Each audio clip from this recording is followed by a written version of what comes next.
Good morning. You're listening to Central Wisconsin's 24-hour information station, AM 1320 WFHR. It's time now for the Morning Magazine, brought to you by Comfort Air Heating, Cooling, Plumbing.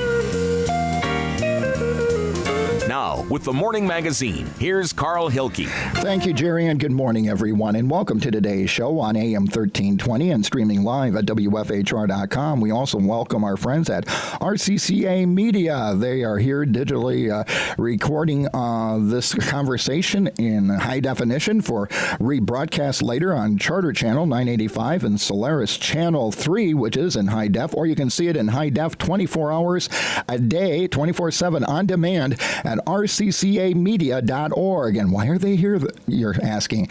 It's our monthly visit with Wisconsin Rapids Mayor Zach Vruwink as we find out what's happening in the city of Wisconsin Rapids. With that, good morning, Your Honor.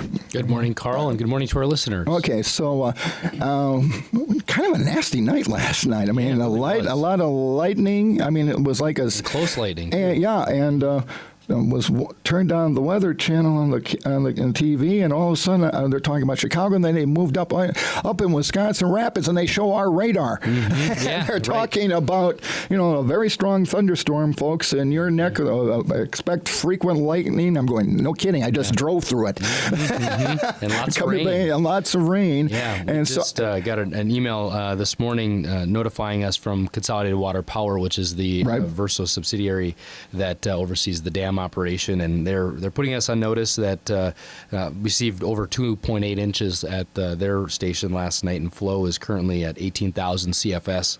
It's actually expected to be 40 to 45,000 range by Friday afternoon, so it's going to double the current flow.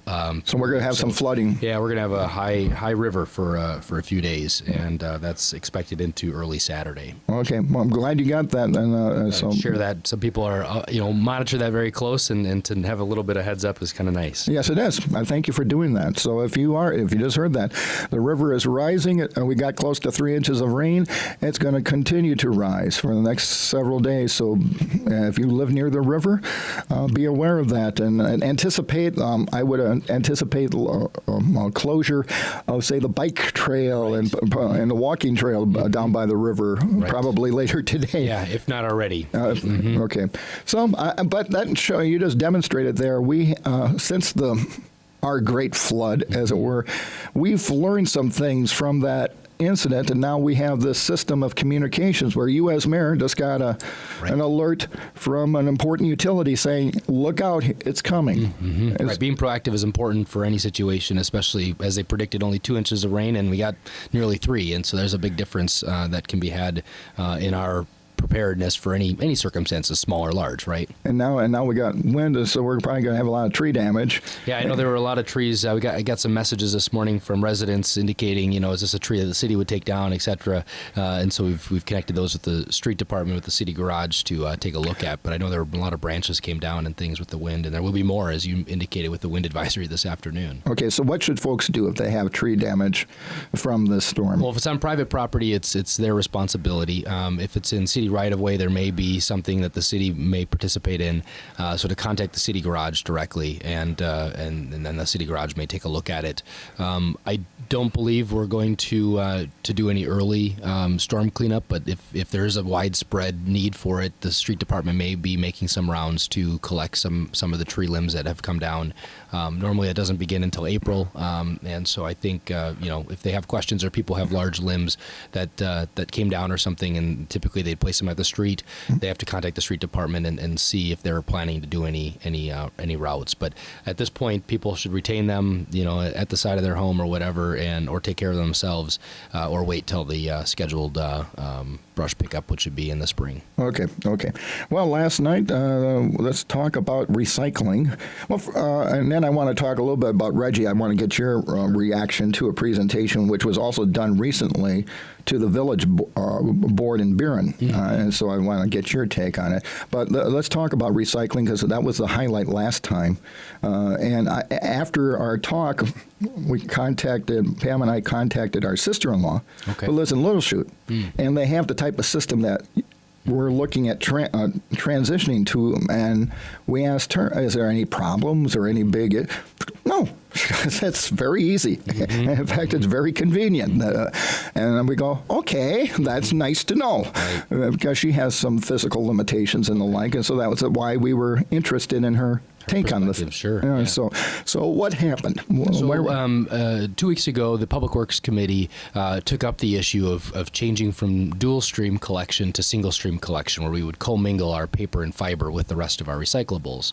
And because the Public Works Committee took that up and actually forwarded on their support for the change at their meeting, that went to the City Council last night. There was no discussion at the City Council level, because from here, that will now go to the Finance Committee. Because the Finance Committee, through the budget process last year, the City Council hadn't earmarked monies for the rest of the collection aspects, which would be the totes or the canisters that would be necessary under an automated collection system.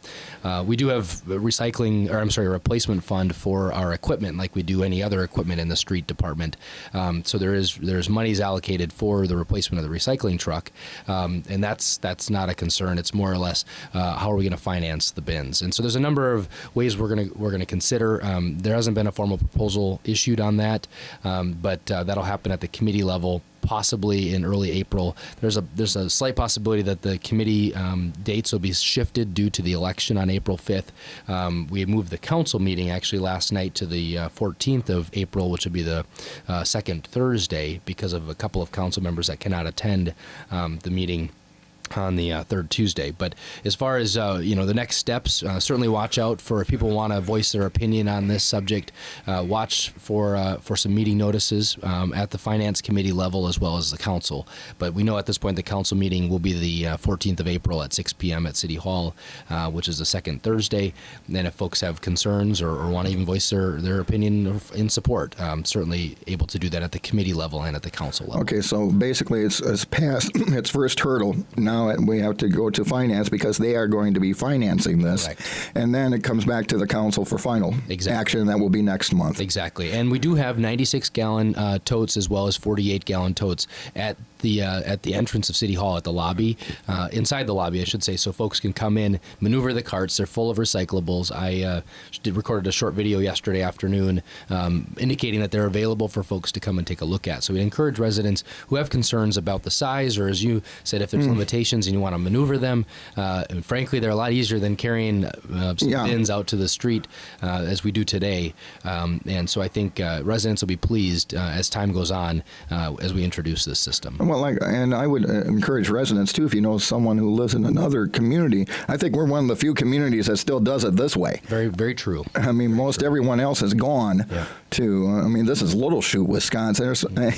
Come on, Wisconsin. The Valley, Central Wisconsin, Southern Wisconsin, all the municipalities have, in some places, in fact, our Public Works Director and Street Superintendent attended a visit over in Oshkosh on Monday to check out their collection system. They've got a truck style that we're looking at going to. In fact, they had talked about bins, and we've talked to a ton of municipalities, La Crosse, Wausau, now Oshkosh, and others about their experience. And it all comes down to education, right? The more we can educate folks and know what to expect and prepare them for it, the more success we're going to have. And that's been a common theme across all the municipalities we've talked to. The other major common theme is the fact that we're going to be able to increase our recyclable collection from 20% on the low end that were projected all the way up to 60% on the high end. So it's 60% up to 60% less material in our garbage stream, which if folks have followed our conversations on this, it's 60% less than we're going to have to pay in tipping fees that will be now captured in a recycling stream. And then when the recycling market's great, we're going to be able to get some revenues from it. When it's down, obviously we're going to have to pay to tip it in the recycling stream. But the benefit is we're going to be saving space in our landfill. Okay, and that saves money. If you, the phone lines are open, I should mention, at 715-424-2600, pound 1320 on a U.S. cellular phone. If you want to talk to Mayor Vruwink about any city issue, whether it be recycling or anything else this morning. I want to move on to Reggie. The President, Steve Anderson, has been giving updates on the Reggie program to local units of government. I just talked to John Evenson. But we got a call first, so why don't we get to our phone caller? Good morning. You're on the Morning Magazine with Mayor Vruwink. Yes, thank you. I was wondering, with all the issues in Flint, Michigan, with their lead pipes, what kind of pipes and with the city water system does the Wisconsin Rapids have? Or Sure, that's a great question. In fact, did my interview yesterday afternoon at RCCA, and the question came up about lead pipes. And it's because of the crisis in Flint, every mayor has received correspondence on the subject from a variety of agencies, state and federal, to educate folks about this, educate the community. And it's forced me to ask some questions of our water utility. Well, one thing I've learned through this process since Flint, Michigan had their crisis is that every community, because of depending on the time of development, but in the 50s, every community has lead pipes, and what's critically important is that the water supply has certain compounds and a composition to make sure that the drinking water stays safe while it's in the wet lead pipes. Some communities have pegged. We haven't done a cost analysis to replace our lead pipes, but it's an exorbitant amount of money to replace all these things. So. The good news is our utility, being a publicly owned utility, still has business as usual in terms of their composition. We're not proposing any major changes like they did in Flint to create the problem now that they've got to deal with there. So the good news is, while we do have lead pipes, our water supply is safe. And now there has been some conversation, though, I see in the local media recently about Wisconsin's drinking water supply. And it's if you don't have water, right, it's a basic right we take for granted, I think, on a daily basis. If we don't have a good, healthy water supply, we're in crisis mode. And not to mention shortages of water and other things that are being experienced in other parts of the country. But fortunately, we've got a great system here, and our utility has a great track record of maintaining that and managing it and making sure that it's a safe, quality drinking water. Okay. Any other questions? So what you're saying is that Wisconsin Rapids, they do have the lead pipes. So are they... Everybody right? does. Everyone has them. Yep, everybody does. Okay, so as they going through and doing maintenance or whatever, or digging these up, are they replacing them with? That's correct. So any street reconstruction project where we would replace water lines, we would be replacing those pipes at that time. And they're replacing them with? There's no plan to proactively replace them at this point because they're not of concern. But when we do replace, if you're on a construction crew and you replace a segment of this water pipe, is it replaced with something that's not lead? That's correct. Okay. That's correct. And what is it replaced with? That's a great question. I guess it depends on the laterals, or if you're talking the laterals to the home, or if you're talking the mains that are in the street. The laterals, I'd assume, are some plastic PVC compound, but I guess it depends. When we talk about freezing laterals and things, we're lowering a lot of laterals in parts of the community as time goes on. There's some parts of town we have to run water in the wintertime because of the freezing situation, but they're not replaced with lead pipes. Okay. All right. Thank you. Thanks for the call. Okay. Moving, I'm glad she called. I mean, that is something. Yeah, it's a great question. Reggie, going back to Steve Anderson, he's been going. I talked to Buren President John Evenson. They made a presentation to the village of Buren, wanting them to get on board with the whole. And Reggie, for those of you, Regional Economic Growth Initiative. That's correct. And before I get to this next, I want the caller to hang on. When I punch you up, stay on the line. But because of my short memory, I want to make sure what was the message Mr. Anderson presented to the city? Well, it was the first time that the newly seated president of Reggie had been introduced to the council and the community on a formal basis at the council meeting. He has met some of the council members maybe in passing in different community events, but it was the first time he was able to introduce himself, talk about his background, and what his charge is here in the community. And so for folks, as you mentioned, the acronym of Reggie, it's really the economic umbrella that many of the municipalities, if not all the municipalities, have decided to participate and join together in. And so it's a regional voice as we try to grow our local economy. Each of us speaking alone in our own municipalities can do so, and will continue to do so. but the Reggie Group is meant to be on a regional basis to speak about the Wisconsin Rapids area and an opportunity for business growth and development. Steve does come to us with a strong background in economic development in many regions around the country that he's worked in. Steve will be here full time and has been for a number of months now. We have a local board of directors which oversees their work, and in fact, we've got a representative from the city. Adam, our planning and economic development director, is on the board. Who's on the board? Who makes up the board? Are there business people? Yeah, there's business people. There's a whole group of people. In fact, they're still, as I understand, taking on board members. So if individuals have a real strong desire, as we all do, to see our economy grow and thrive, but have some skill or something to offer, I think the board of directors would consider them for an appointment. So Steve introduced himself. It was fairly short presentation. Referenced some of the recent work that's been done within Reggie, and that's the asset study in which they looked at all of the economic development pieces in the region and identified strengths and weaknesses and opportunities, right? What are the weaknesses that could be converted into opportunities for us? And, for the city of Rapids, a couple of things were identified, one of which was our West Side Industrial Park, for example, is very mature and very built out. Right. There isn't a lot of space available, and the space that is available is typically older, and so it's not as desirable for business expansion. So that was one identified piece. It also identified that the region lacks a strong central place, and that strong central place we've referred to it as our downtown waterfront area, right? And in their work, in their review, that every community that has a strong economy has a strong central place, and it's not just for the city residents, it's for the region, right? The region has a strong central place. So they really pointed to the need for the community to continue to prioritize investment in its central place. It's something obviously we've talked a lot about on your show. It's something that's very near and dear to me and in our work. And the city is all in growing its central place, recognizing the basic sense. It's not about anything individually we'd like to see down there.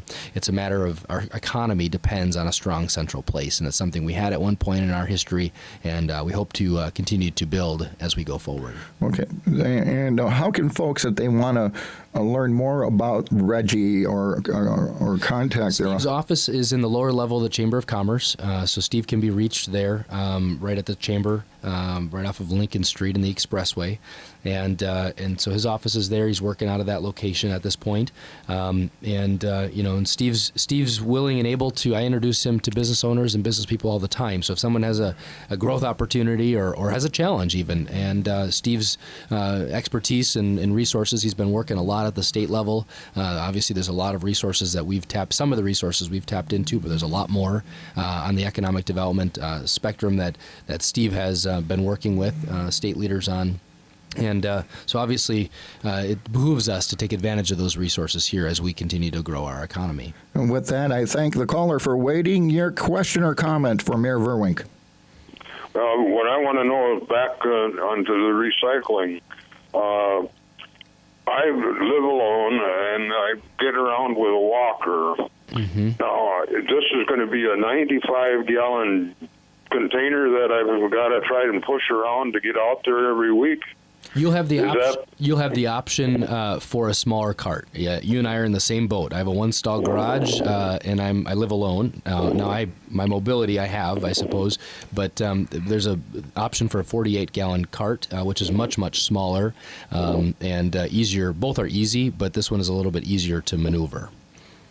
Yeah, and I know, like the paper and that stuff that they would recycle, because my in-laws they take it over to the recycling place, and but it's just that I end up with every week a small plastic bag that you can. That's about all I have now. Right. When I have to push this big thing out there, is this going to be a daily? I mean, a weekly thing that because I don't want to keep my garbage any longer than a week if I can help it. Right. So we're going to maintain. So garbage isn't changing today. That'll be coming at a later date.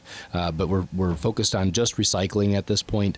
And the reason for that is our recycling truck is beyond its service life, and so by doing recycling first, garbage will. Oh, you mean it would be just the paper and the cans and that stuff? That's what we're talking about, recyclables. Mm-hmm. And you would have the option of the smaller Right. The 48-gallon, you can opt into the 48-gallon size total. Oh, okay. I thought you just included the garbage and everything. That was all. Nope. The garbage will follow later, and I'm with you on the garbage piece. There's a lot of residents like us that only generate a small bag of garbage a week, but garbage will follow. It'll be at least a year before garbage gains any traction for that system to change. Okay. Okay, that answered my questions. Thank you very much. Thank you for your call. Bye-bye. Yeah, that's why we're here. That's why I'm glad the gentleman called, so there's no misunderstanding. Right. Yeah, we're talking recyclables, and for those of you who don't need the knife, you can have, like for Pam and I, we would what would work best for us? It depends. What's a good way for... The one thing that Oshkosh and La Crosse and Wausau and all these communities have experienced is initially, I or many residents may say, I only want the small cart. But they have found that there's been such a opt-out and people having to pay for the full 96-gallon container after they've opted in for the smaller one. Now, some of that might be, they underestimated or really just didn't want the larger one because they didn't think they'd fill it. But the reality is when you have a larger bin, you recycle more. Because if your bin is full, you typally don't put it in. I think Pam and I would go with the larger bin. That most dual family homes, that they do go with a larger container, especially if now let's say if you're taking all of your paper and fiber over to paperboard on a regular basis yourself and not putting it in the system to be collected by the city, you may be able to get by with a smaller container. I get newspapers at home and magazines, and I take all of my fiber. Actually, I don't even set any of my cardboard and fiber at the curb. I just deliver to paperboard myself. In fact, you just reminded me of a spring project. We're going to be doing some house cleaning, and that involves how long do we have to keep certain magazines? Purging that paper. And the other opportunity is people to drop it at ODC. There's also a community drop. That's where we usually go, because where I live on the east side of the city, it's more convenient for me to just load up the car and drive over to ODC. Right. So the idea would be residents would be able to do a one-time opt-in for a smaller container. And this would be... Default would be the 96-gallon cart, and then they would... And how much would that pay? Is there going to be a charge for that? Or I don't believe... Well, we haven't gotten there yet. That's what the Finance Committee ultimately will decide. But I believe at this time, the idea is that residents will have the option, and then if they change, there will be a fee to do so.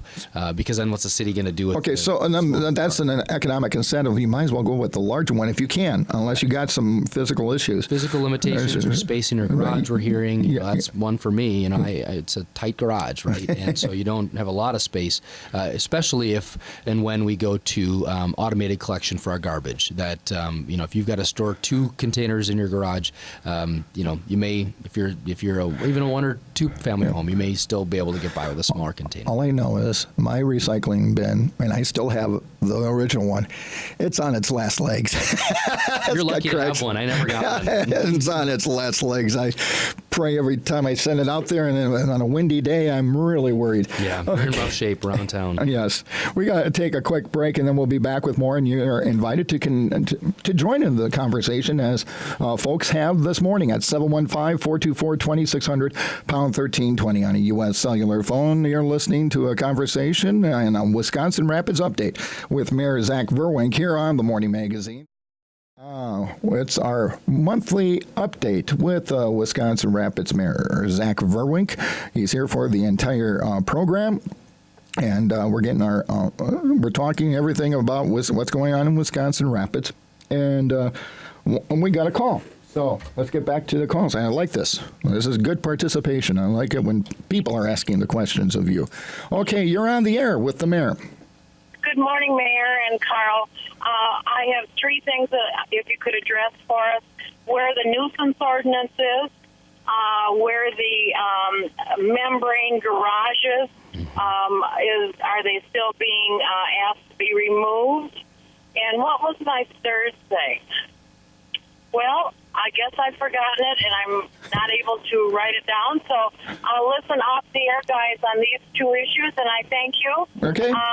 for your time. You're Thanks for the welcome. call. Thank you for the call. The nuisance ordinance actually just last night at the end of the council meeting was referred to the next Finance and Property Committee meeting. So I'd expect that whenever that meeting is scheduled, if it's the end of March here or if it's in early April, the nuisance ordinance will finally have a public hearing, let's say, for the council and members of the public to weigh in.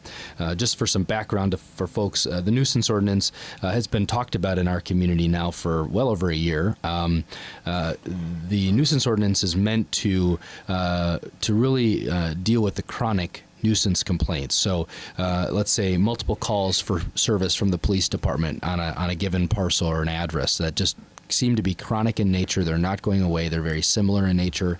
And ultimately for a resident, they're a drain on our resources, right? They're draining resources from something else.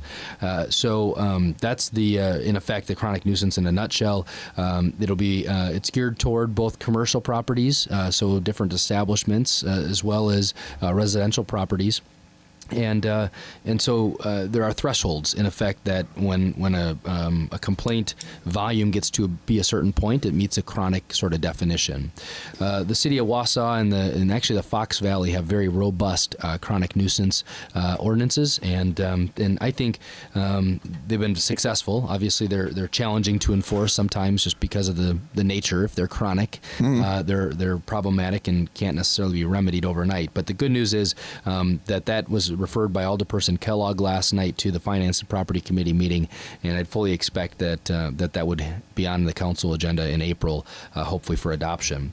The second question was around membrane structures, and there has been some enforcement by the city's building inspector. What are we talking about? So these are they're really temporary structures, temporary sheds. They're small, maybe 6-7 feet tall by 8 feet long, maybe. I mean, some can fit a car in them, some small, like a boat or camper and things. But essentially, they're tarped. Their covers are tarped, and so there's been some enforcement in that area. So the caller asked, "Is the city still asking for them to come down?" There was an appeal that went from one of those individuals' residents that had been put on notice that it doesn't meet certain building code. It needs to be removed. And it was an appeal at the Board of Zoning Appeals. And at that stage, there was I believe a kind of a stay, if you will, put on the current status of building of the membrane structures in the city.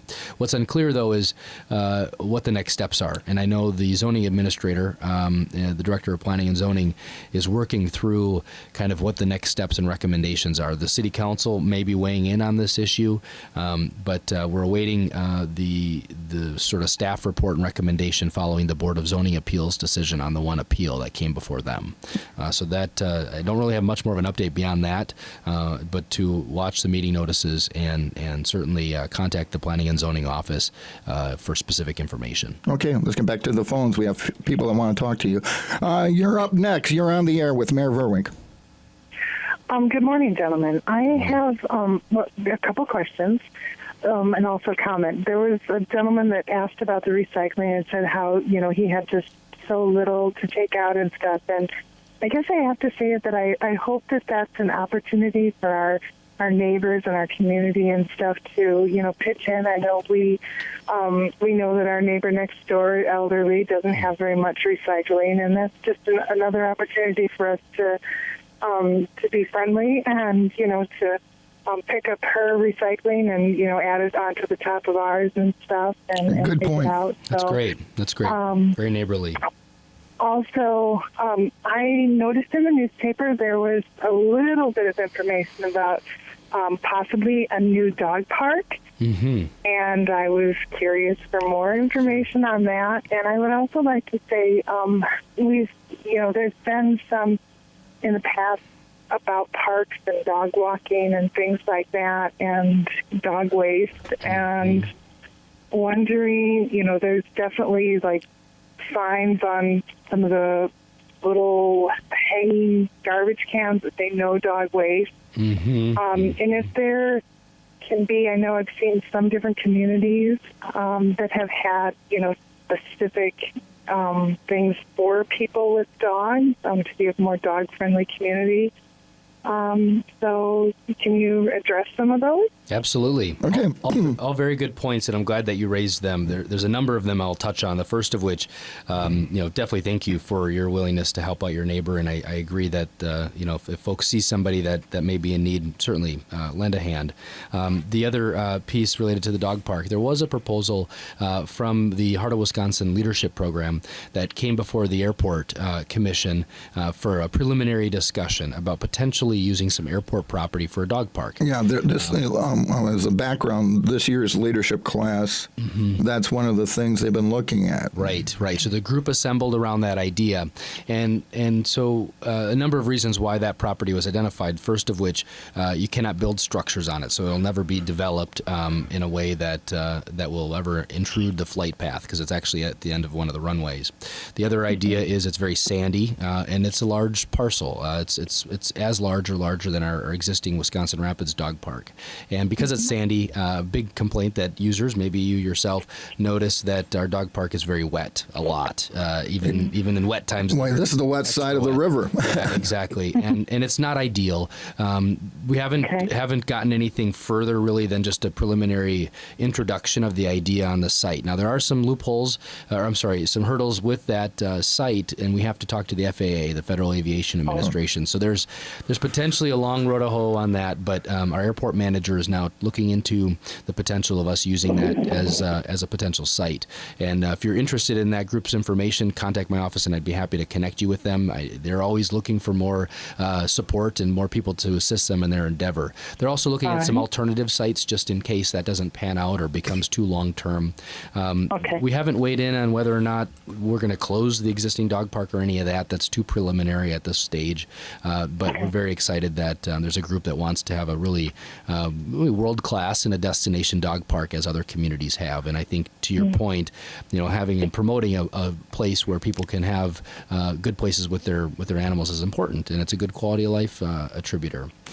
What about the thing she brought up too about current regulations? We've had this discussion before about the parks and the like. Well, I would say we'll separate the parks from the trails, because the trails is something that personally I've advocated and said, if people are responsible, they're leashing their dogs and they're picking up their pet waste and disposing of it properly, they should be allowed to use the great asset we have in our trail system.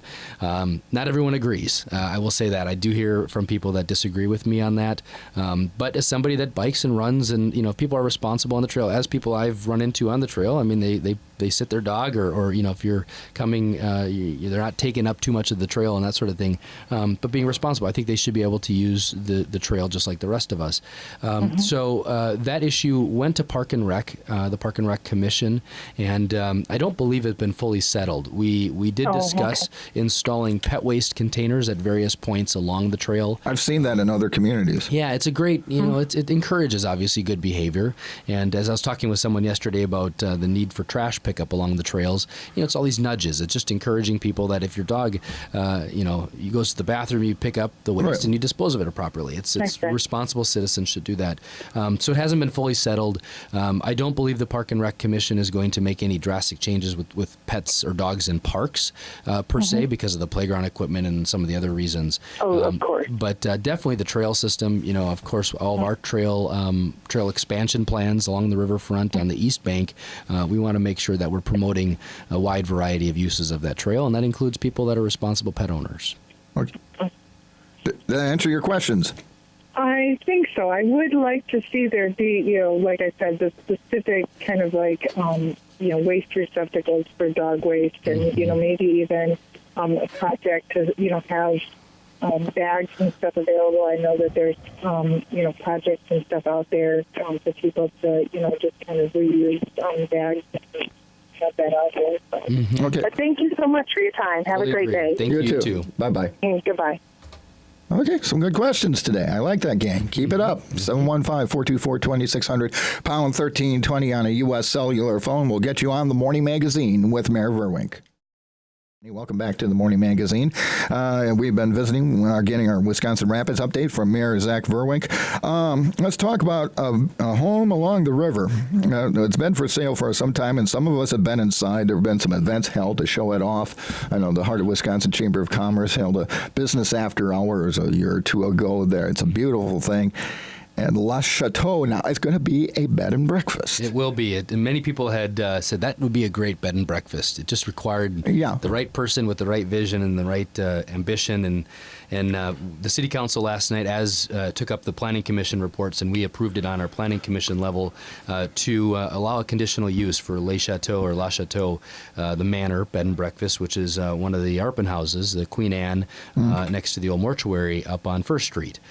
So that property, 840 First Street, will be open. Actually, they're already marketing and taking bookings, as I understand. Of course, they needed approval and things before they could ultimately host any guests. But the cool thing is we're going to have a beautiful bed and breakfast right in time with many events coming to the community this summer and this fall. Who are the owners? Are they a local group? The Colliers, they, and it was a dream of theirs to open a bed and breakfast. And, cool. And timing was right. I think the price was right. That we all know you could never construct a home of that nature. No. The selling price of that thing. Very, very, very large home, but beautiful place nonetheless. Well, good. Well, we congratulate them, the new owners, and wish them all the best in their venture. And to all you, and now that gives us an idea, too, local guys, if we want to surprise the wife for something, for an anniversary gift or something like that. Yes. You can go, honey, I'm taking you to the chateau. Yeah, right. There you go, Carl. I hope Pam isn't listening. She's got jury duty. You spoiled her otherwise.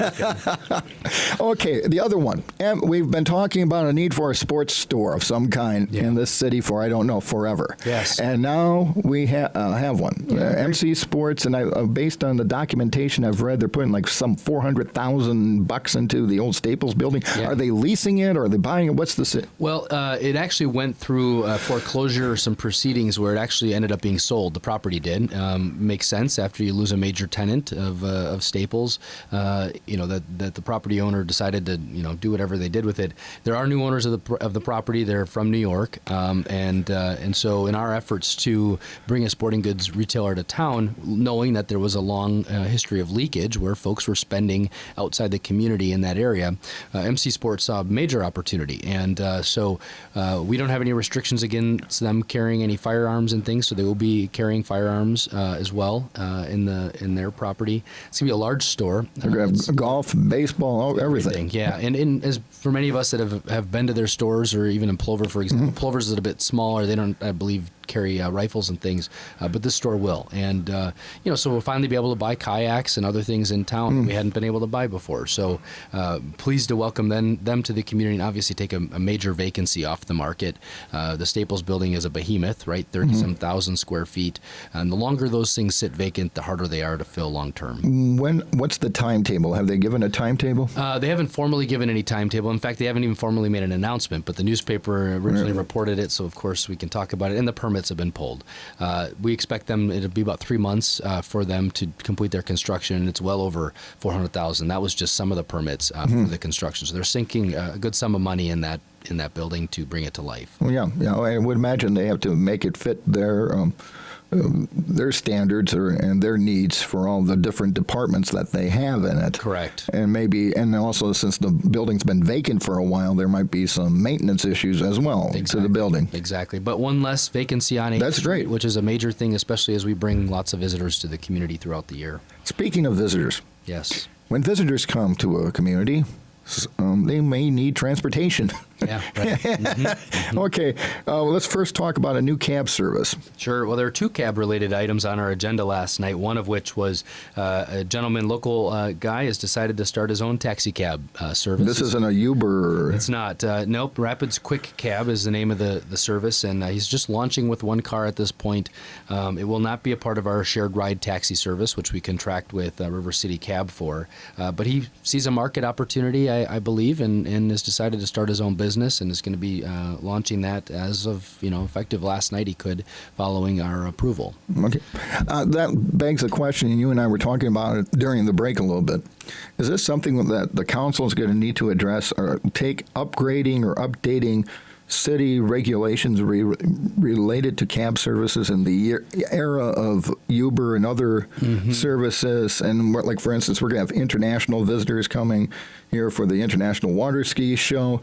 Once Sand Valley gets online, you're going to have business people who come from all over the country, and they're used to certain amenities and so is this something that we need to start having a discussion about in our city? Well, I think many communities have had to have it out of necessity because of the sharing economy, which is Uber and Lyft and Airbnb and all these others.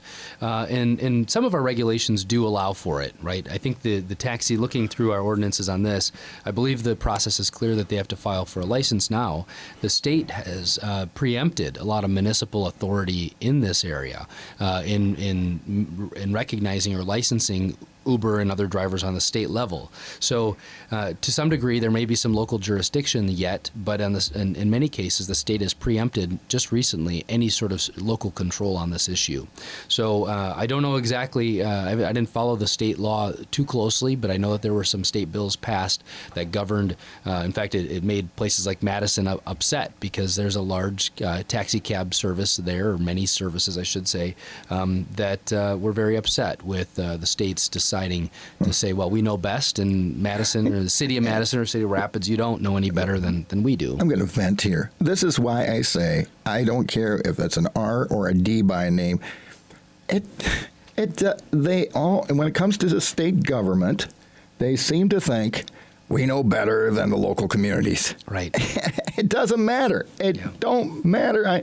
I keep it. The minority party will go, well, we're going to be for local government and local control or decentralized government, and then they get in and they start telling everybody what to do. I mean, it don't matter. Right. It gets, and that frustrates me as a citizen because I would trust more my local mayor, boards, councils, what have you, local officials to handle these things for the best of the citizenry than having a dictate from Madison. Yeah, right. And it frustrates a lot of municipal leaders. I know there's a lot of municipal leaders that have supported, on the political side, supported the majority party, and they were largely the party that took away a lot of these controls, and it really left people perplexed.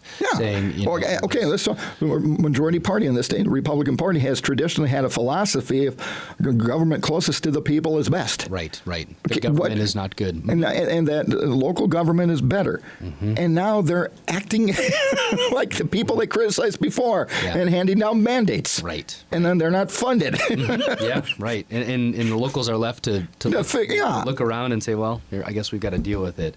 Another major investment that is continuing to make progress. Many people saw the end of February when the two city-owned properties came down. I'm going to ask you about that. Yeah, and I think I've gotten many compliments about the appearance now while it's sort of getting closer to a greenfield site and ready for redevelopment. As I've published in my community update and talked about on our show previously, the Good Time Charlie's property, we've got a state grant in for that of $150,000. We don't know our prognosis of whether we're successful yet, but we hope to know in the coming weeks. We will take ownership after that that announcement is made, whether we're successful or not, as that will help us pay for the demolition costs of that building. And so ultimately, even just yesterday, I've been watching closely the Stevens Point and the Wausau developments that are very, very, very similar to our downtown. In fact, on their visitor's guide, they promote, I think it's 3rd Avenue, or they promote this one development. They said it has apartments and condos and restaurants and stuff. It's promoted as hey, come visit this place. Oh, sure.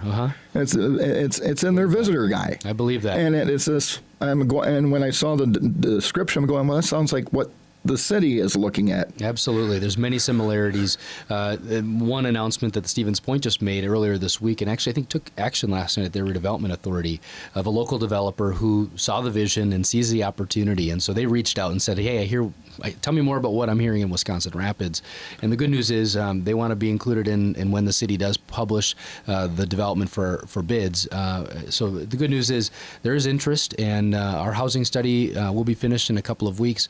And from that housing study, we'll have some demand quantified to say, well, here's what the housing demand would look like in the development of this sort.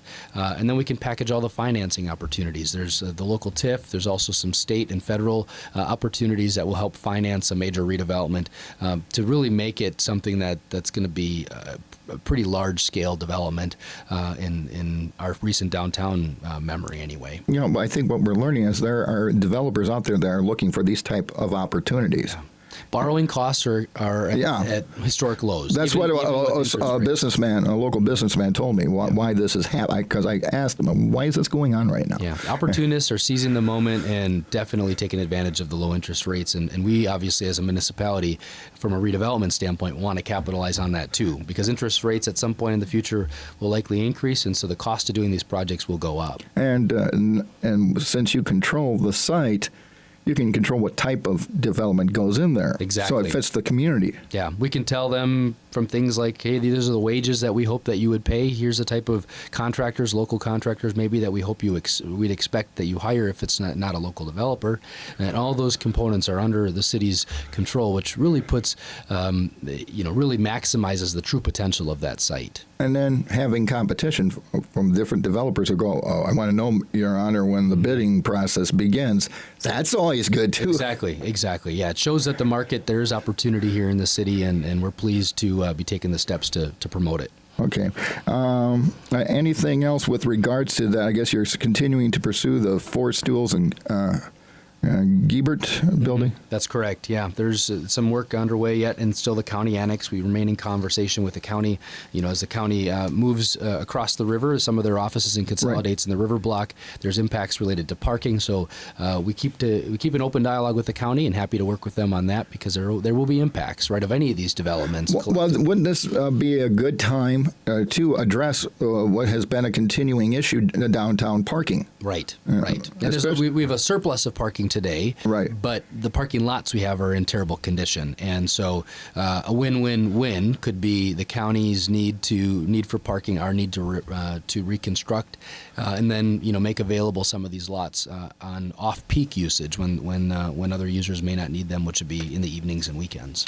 Anything else before I let you go? Nope. That's I think does it for us, Carl, at this point. Okay. Well, depending on the April 5th, I'll either be visiting with you again or your successor. All but right. It's been fun 2 years, and I guess you will continue. I know Mr. Nash has said he's willing to do it as well, so Absolutely. I would hope that because it's been a tradition in the city, regardless of who's in the office of mayor. I enjoy it. Thanks, Carl. Okay, well, you and everybody at City Hall and city government have a happy Easter. Thanks, you too. Okay. To our listeners. Okay. And that's going to do it for today's edition of the Morning Magazine here on AM 1320 and WFHR.com, and also on RCCAmedia.org. And you can catch a rebroadcast of this on Charter Channel 985 and Solaris Channel 3. And